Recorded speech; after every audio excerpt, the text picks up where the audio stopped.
Бүгінгі сабағымыздың тақырыбы эпидемиологиялық бөртпе сүзегі бриль ценцер ауруы.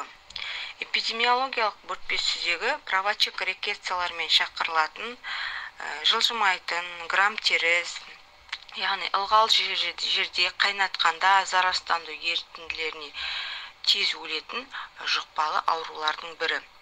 Бұнда ауру көзі ауру адам болып табылады. Яғни бұл ауру дене немесе киім беттері арқылы жұғады. Ағзаға ену процесіне келетін болсақ, бұл жаңағы дене беттері адамды шаққаннан кейін тырнау қасу арқылы, яғни адамның ағзасына енеді.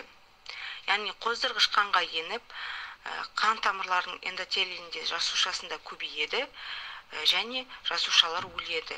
Яғни тамырдың қабынуы басталып, яғни васкулит, тромбоваскулиттер пайда болады.